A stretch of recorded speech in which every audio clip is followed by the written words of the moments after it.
In this world, an apocalypse descended upon the humans, after which, individuals gained different abilities and fought monsters to level up. However, our protagonist has the ability to seduce these monsters and make them work for him. After acquiring many beasts and farming for many months, he finally gets the chance for revenge. Will he be able to avenge his sister, or will they have a trump card that our MC doesn't know? The story begins 100 years ago. As we expect from any classic manhwa, the monsters have invaded the Earth, which leads to people getting slaughtered left and right. As for the remaining survivors, they gained different abilities and took shelter inside a fortress. People thought that fortresses were impenetrable walls that couldn't be breached easily. However, that was only the case if the attack didn't happen from the outside but from inside. Multiple beast lairs started popping up within the fortress, and an order was issued to stay away from these holes. But there are always some people who don't follow the rules and get stuck in a tricky situation. The same is happening to this girl, as she tries to defend herself from the attackers. Now, there are always some trash guys who try to take advantage of a vulnerable girl by trapping her in a corner, and these guys are no different. An underling points towards his boss and tells the girl that she should feel honored to be studying in the same academy as him.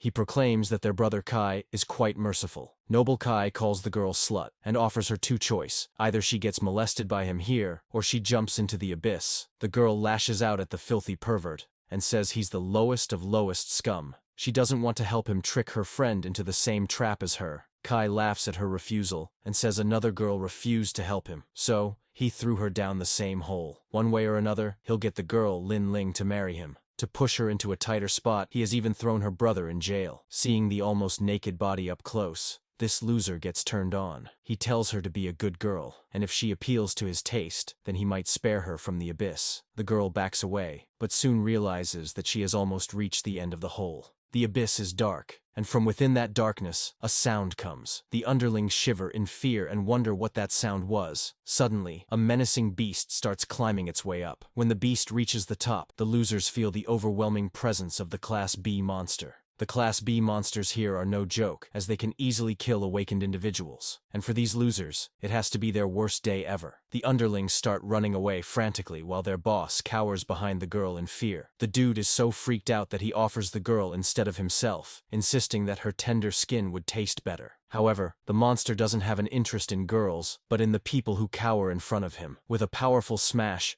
the pervert Kai gets smashed into pieces. The underlings who were running for their lives see that their boss has been killed.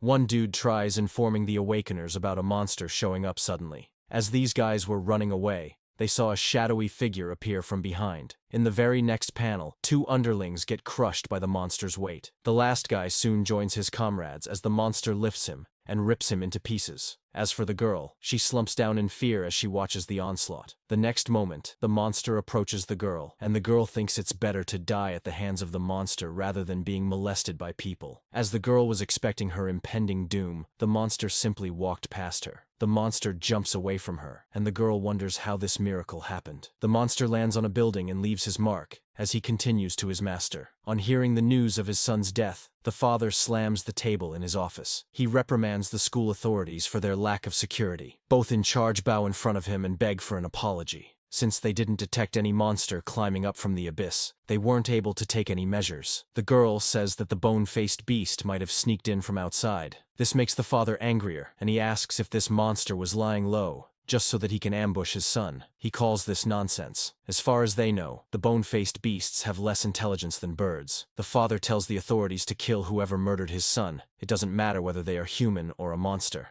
As for that bone-faced monster, he's currently hopping from building to building like venom. Soon enough, the beast reaches his master, where two of his kind are waiting beside our MC. The beast bows down in respect and says he's back. The protagonist, Lin Yuan, says that he's covered in blood. As a result, someone is tracking him. It would be better if he returns to the beast space immediately. He tells number 2 to return to subspace as well to recover his energy. The beasts get turned into cards, and our MC thinks about taking his revenge now. He'll send Wang Kai's father to afterlife as this bastard threw him into prison. Nobody would know that the monster killing him is someone's pet. The MC thinks that in this world, people fight the monsters to gain loot and XP, but he captures those monsters and uses them. It's like controlling monsters as a puppeteer, without making other humans realize who's killing them. Lin orders his pet number 3 to take him back to the prison. On receiving the order, the beast immediately heads to the place with our protagonist riding on him. While heading back to prison,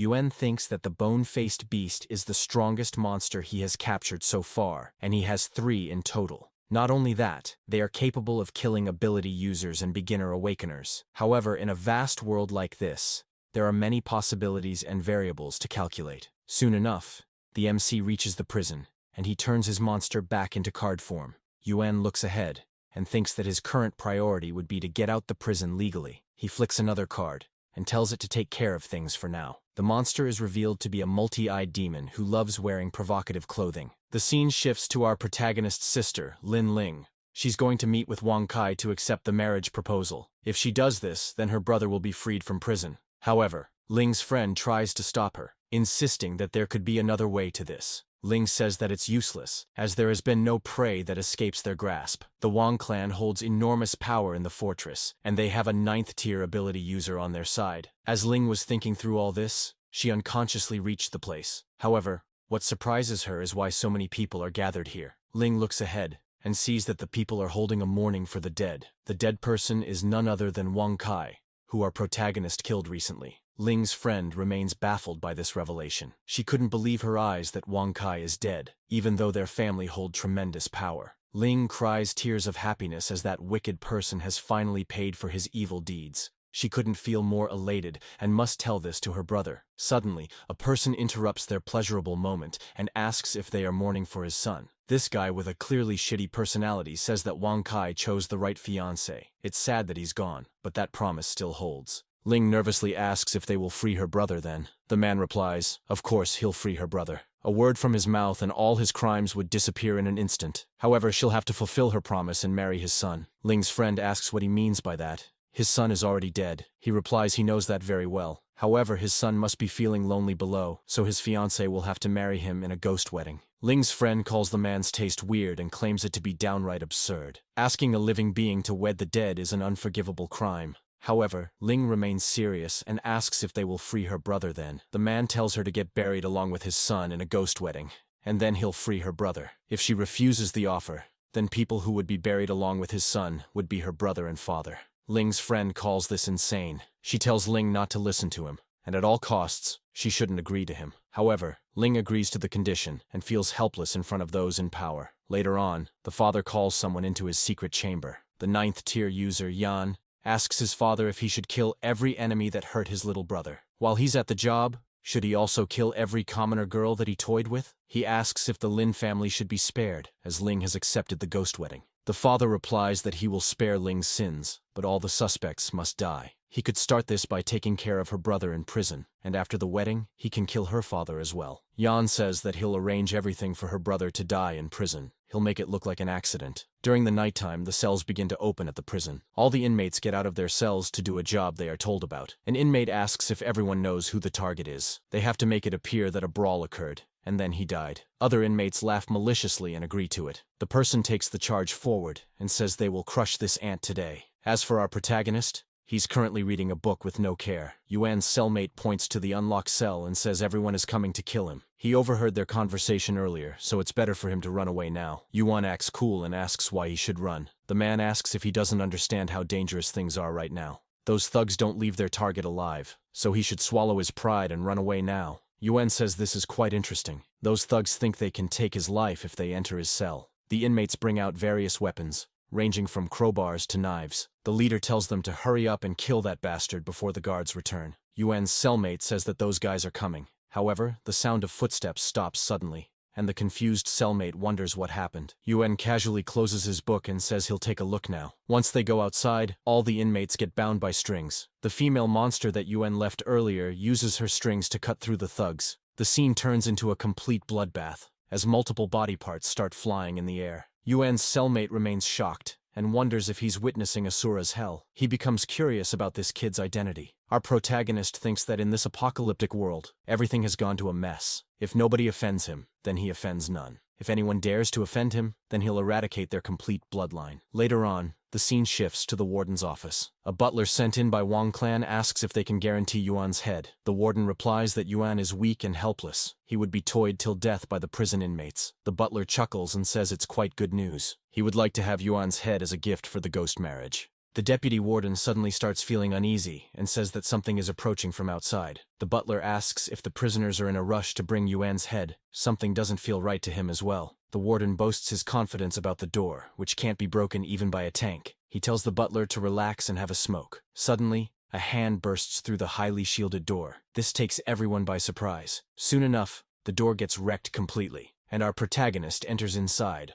along with his beast. The butler asks how this is possible. He'll report to higher-ups that someone is controlling monsters. The very next moment, the butler gets smashed like an ant against the wall. Well, it would have been better if he had kept his mouth shut. He could have delayed his death for a few seconds. The deputy warden thinks there's no record of someone controlling a B-rank monster. The warden tries to threaten Yuan, insisting that he wouldn't escape alive if he killed him. This guy still boasts about how strong his guards are, and how he'll get our MC torn into pieces. Just a few moments ago, he was boasting about the door's strength, and the outcome turned out pretty bad. Yuan remains expressionless, and asks if he's talking about these guards. The very same guards march inside with shields in their left hands, and rifles in their right hands. The soldiers point their guns at the warden, and this takes him by surprise. He asks how they can act so recklessly. He trained them to protect him. Yuan says that no longer applies when they are being controlled by his puppeteer monster. Having no other option left, the warden swallows his pride and begs for forgiveness. He didn't want to do this, but was forced by Wang Clan.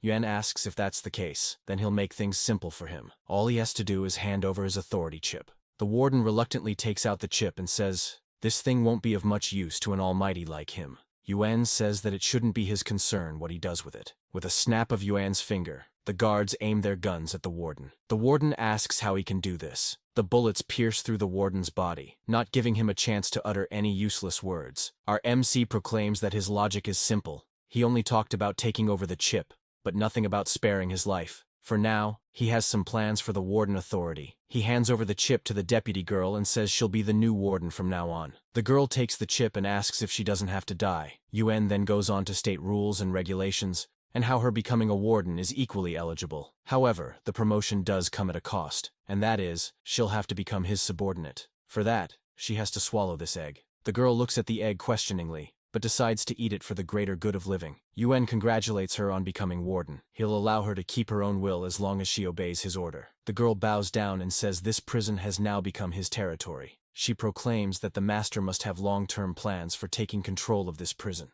She asks what first task he would like to assign her. Yuan commends her on catching on to things quickly. Her first mission would be to get the mimic beast that invaded the fortress recently, since the military is looking for a facility to contain it. So he wants her to have this prison accept that beast. The girl says this prison can't afford to raise an S-rank mimic beast, but if her master wants it, she'll use any means necessary to secure that monster. Yuan commends her for being capable. For now, she has to arrange a way for him to leave the prison immediately. Also, if she gets the S-rank monster, then she must notify him. The girl shows concern for her master leaving this prison. If the news spreads out, then Wang family and that 9th grade user would start looking for him.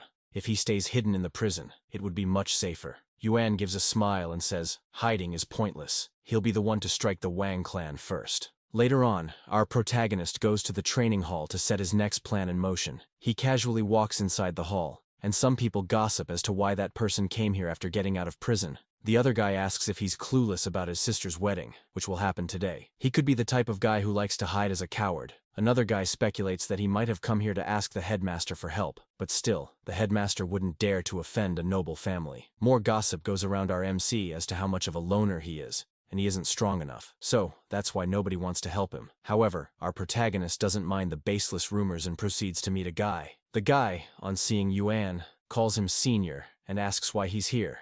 He proclaims that he has collected all the guest information and movement for the ghost wedding as he requested. However, the bugs he gave him to monitor are about to run out of power. Yuan pulls out 3 cards and says he'll give him some new ones then. He activates the spell, and the room gets filled with countless bugs. Even the photographer is shocked to see the increased number from last time. Our boy thinks that these bugs are abundant in the prison where he stayed, so he collected a bunch of them. Xing says that 3 bugs were enough to survey the prison and Wang family, but with this many bugs, they can monitor half of the fortress. Xing hands him the data, and Yuan thanks him for it. He advises Xing to keep monitoring Wang family and everyone involved in the ghost wedding. Xing also advises Yuan to be cautious. The strongest ability user would be there at the time of ghost wedding, so he should plan things thoroughly. On top of that, the wedding site has been sealed with a monster barrier because his bone-faced beast hasn't been found yet. Yuan tells him not to worry, as he has a plan for that as well. Xing says that he must survive this. He's the only one who can bring the Wang family down. About 3 months ago, Xing was spying on Wang family's heinous crimes, but he was caught spying. It was at that moment that Yuan saved his life, and from that point on, Xing became a devoted follower of Yuan. Yuan says he only saved him back then because they shared the same goal. He never imagined a pervert like him, who sneaked photos of campus girls, would be driven to revenge because one girl was pushed into the abyss. He'll get justice for him. The scene shifts to a noble going to attend the ghost wedding in his armored car. The driver asks the person sitting in the back if he wishes to attend the ghost wedding. More importantly, he can't believe that the living can marry the dead. The person replies that a low-born girl is marrying a deceased noble, which is the highest honor she'll ever get. All in all, she should consider herself to be a lucky individual. The driver asks if the final step in a ghost wedding is to kill the bride. The man agrees and says he would be the one to slit that girl's throat. She'll return to the underworld and serve Wang family's son forever. The driver asks if it's all right for them to be so carefree. The bone beast that killed the Wang family's son is still on the loose. The man tells him to relax,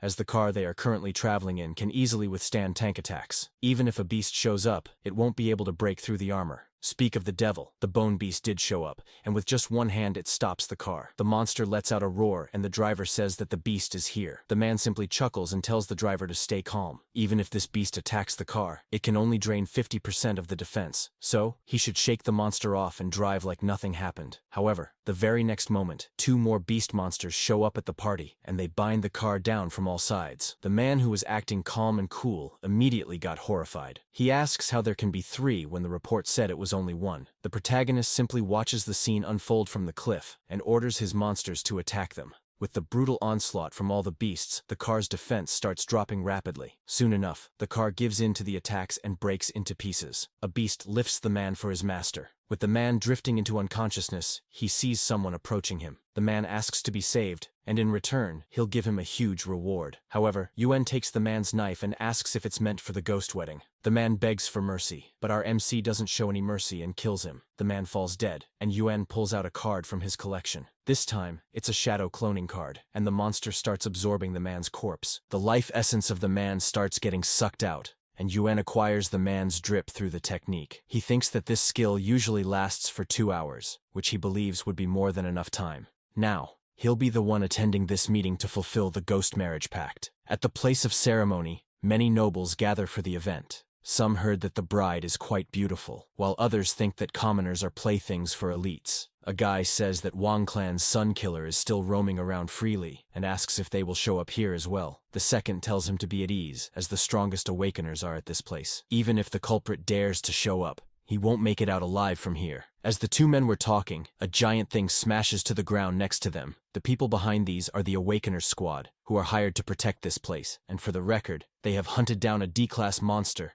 and think they are at the top of the world. The leader says he has brought a gift for the ceremony. The people down below gossip that he's a lightning user who loves burning monsters to crisps. It would be better to stay away from him. Soon enough, the guard stationed at the place greets the squad. He asks if the ceremony's safety is guaranteed here. The leader tells his underling to keep the barrier strong. If even one enemy shows in, then he'll be the first one to say goodbye to this world. The underling assures him that a monster below S rank can't move within his barrier. Another team member says that he'll monitor the cemetery and will let them know if a monster shows up. He suddenly senses a monster nearby and starts running in that direction, proclaiming he can handle these small fries. A team member thinks this psycho uses psychic power to detect enemies quickly. He believes it wouldn't be long before they would find the real enemy. The psychic user catches a bug that was flying around in the area. He thinks this could lead him to the real master. He activates his tracking and finds a person controlling these bugs nearby. He starts chasing the lead right away and thinks this guy has weak energy traction. He'll suck this guy's mind and find out who the true culprit is.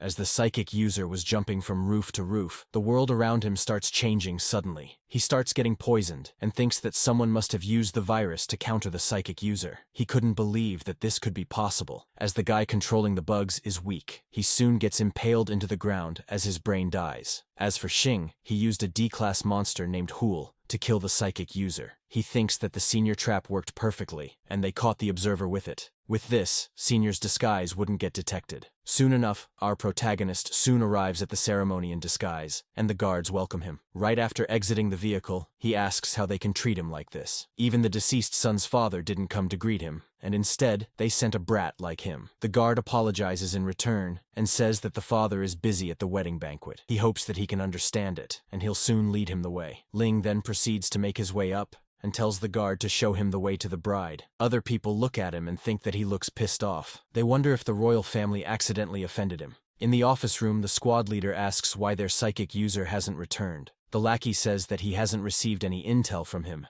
and wonders if something happened to him. The leader orders him to find him fast. The lackey obliges and says he'll return quickly. As the guy was exiting, our MC took notice of him. He calls him a chilly aura guy and tells him to come here. The lackey asks if the chairman wants to see him. The chairman replies he's in no mood to joke around, so he should better come here. He has to ask some questions. The chairman asks if they are leaving this place. If they happen to go, then who will guarantee his safety? They are the strongest force here, so they couldn't leave without his permission. The chilly aura guy says that this matter concerns the safety of their teammate, so he must go and confirm it. The barrier guy chimes in and says his status is honorable, but their squad operates independently, so he believes he has no authority to interfere. The chairman asks if he has no authority to interfere. That would have been the case if they were awakened, but they are not. He threatens them by freezing their squad's Abyss Pass for 3 months. On top of that, he'll have their exploration funds suspended from the Fortress Foundation. He'll also have their family arranged to live in the slum shelters. The people gather around the chairman and wonder why he's using his powers to suppress the 9th level ability user. They think the chairman is doing anything to benefit himself. The leader steps up with a grave expression. He says if the chairman has said this much, then they'll stay here and protect his life. The people think that the chairman is so short-sighted. He's creating a powerful enemy for the future just for the sake of getting protection now. However, our protagonist doesn't care about the future, as the owner of this body has already been killed. For now, his safety is top priority, and he should go and see the bride. The deceased son's father adjusts his tie in the mirror and tells the commoner to behave as the chairman is arriving.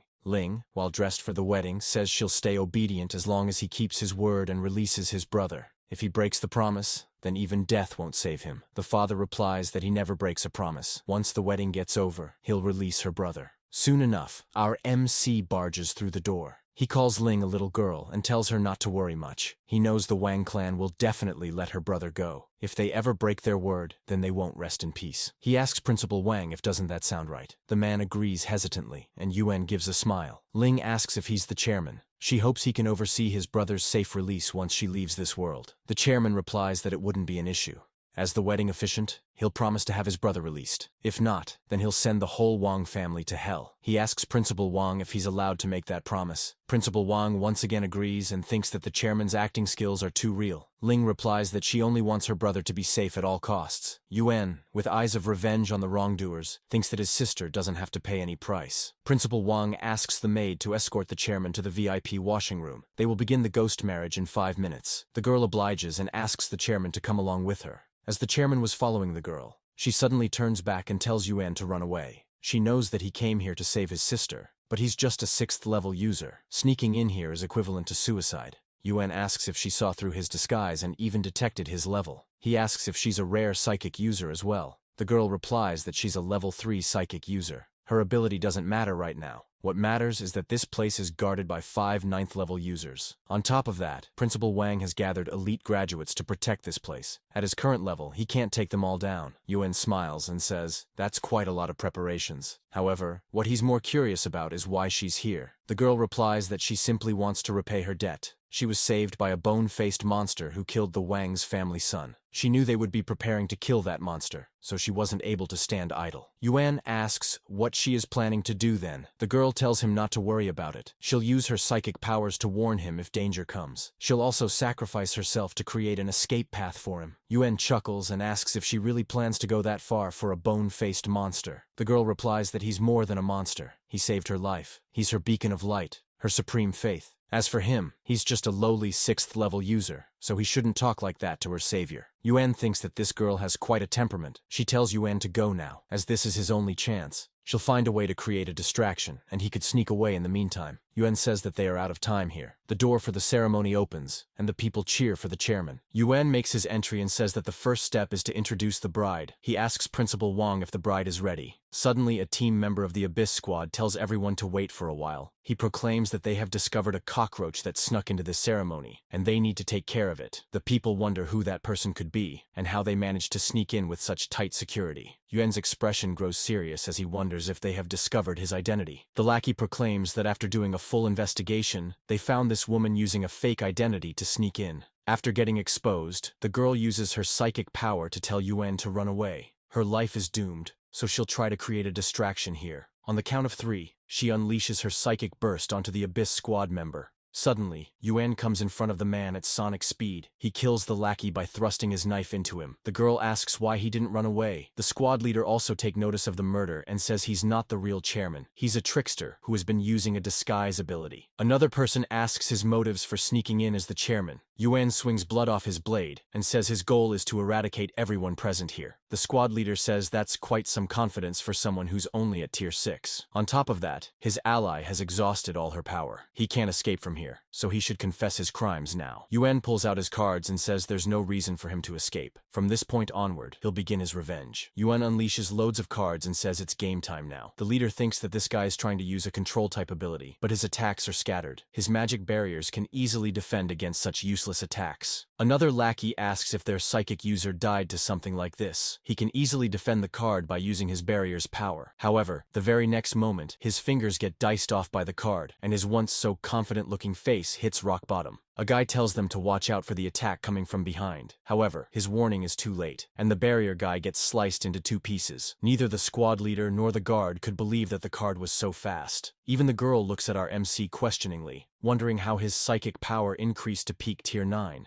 Yuan thinks that the reason is simple. Since he can't summon monsters here, he's using their abilities on himself. His silver spider card gives a boost of plus 100 mental power, so that's why he jumped to peak tier 9 in an instant. The leader activates his lightning ability and says control-type users are fragile in combat. Even if he cheats his way to the top, he can easily reduce him to the ashes. He'll show him what God of Thunder feels like. The girl apologizes to Yuan for not having enough energy to help anymore. After that, she gets sucked inside the lightning along with other guests. The leader activates his thunder field, which lifts everyone into the air. Yuan simply chuckles and asks if that really is legendary Thunder Fist. The leader agrees and says he'll show him the true power. He charges at Yuan and says he'll show him some divine punishment. Yuan immediately summons a card, and the leader hits it. He proclaims that using illusion is pointless, as his Thunder Fist will easily shatter it. However, the fist doesn't make a dent on the monster that Yuan summoned, and the leader remains stunned. He asks how this is possible. How can a monster of Awakener level appear here? Yuan calls the leader an idiot. He killed the guy who was responsible for maintaining the barrier. Now that he's gone, he can easily summon his monster. The tables have turned, and now the leader is the one who's getting squished like an ant. He begs for mercy, but our protagonist isn't dumb enough to leave his enemies behind. He orders his monster to kill him,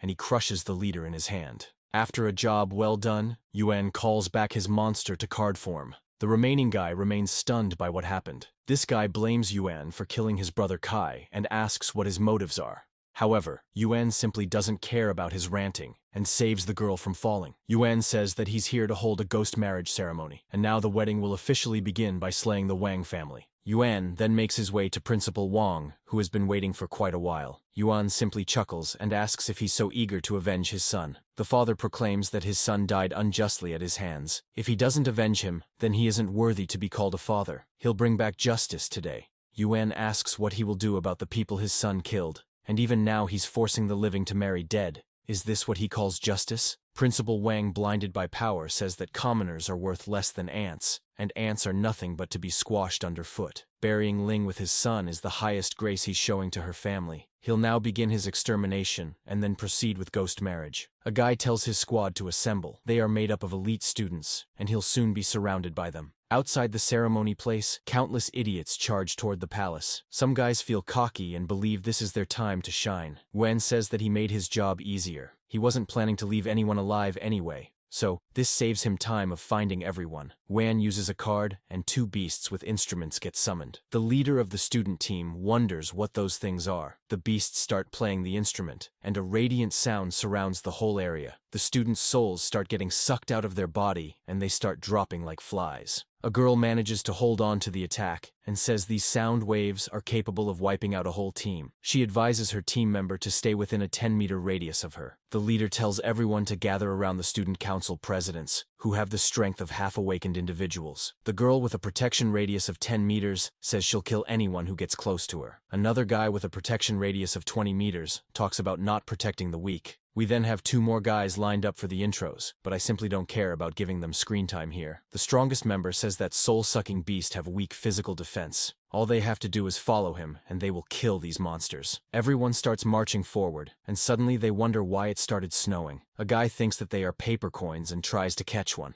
However, when he catches it, poison invades his body and he dies. Soon enough, many people fall victim to the paper coin and die a brutal death. A girl says that these paper coins are spores from a corpse monster. Our protagonist has summoned another monster on the church, and he casually watches the massacre unfold. He thinks that a ghost wedding should bury everything with it. The strongest member thinks that the corpse monster is a grade E monster. However, it can evolve rapidly by sucking on the dead bodies. According to his estimation, it should have evolved over grade C. Not only that, this monster is sucking onto the remains of many powerful figures inside. If it keeps evolving at this rate, then none of them will survive. However, he believes he can kill the monster. He only needs to cut the vine before it evolves further, and then it will be his win. On hearing his explanation, other council presidents also take charge with the glasses guy. However, they have to stop midway as the attack from the corpse monster has grown beyond their capabilities. But this guy can't stop feeling cocky and thinks he can still break through this easily. Inside the hall, the squad leader wonders if those 4 student council presidents could manage to take down the corpse monster. Principal Wong feels cocky and thinks that he has built a secret weapon, which has win rate of 100%. He picked this secret weapon from the slums and put countless resources into him. The monster Principal Wang was talking about starts sucking the energy out of other individuals. The guy absorbs them and transcends to a temporary awakener. The reason why this guy has a win rate of 100% is because he can predict battlefield changes within 10 minutes, and he can sacrifice everything to win. The leader thinks that he devoured the other 3 members and awakened temporarily. Principal Wong boasts about how he went through so much trouble of picking this genius from slums. In his childhood, he burned his brother because he wanted to become his adopted son.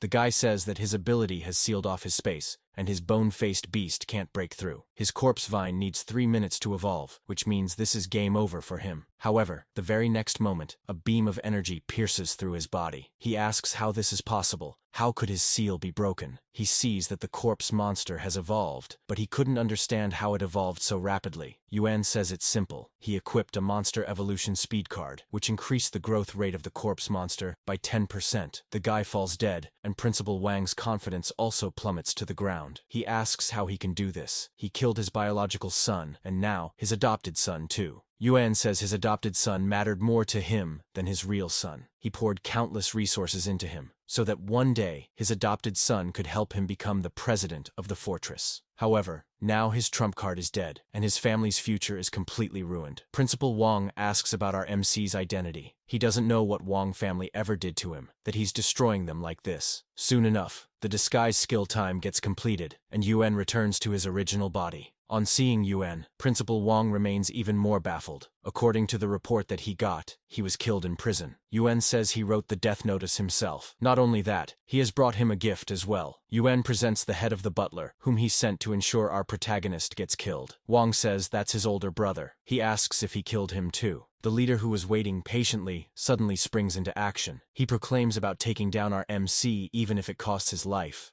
However, this guy is no match for Yuan's power. Yuan uses the adopted son to block the attack. He further elaborates how his son could be a great addition to his corpse monster army. This guy has quite good spatial ability, which belongs to him now. This very son of his would escort the whole family to the afterlife. Wong tries to pull a last-ditch effort of threatening his sister. However, Yuan is having none of his BS, and he orders his corpse guard to kill him. The adopted son uses his spatial ability to kill the remaining Wong family. Yuan holds his sister and thinks that these guys are fools. The moment he killed the sealer, he switched his sister with a shadow double. He tells his sister that they should head home now.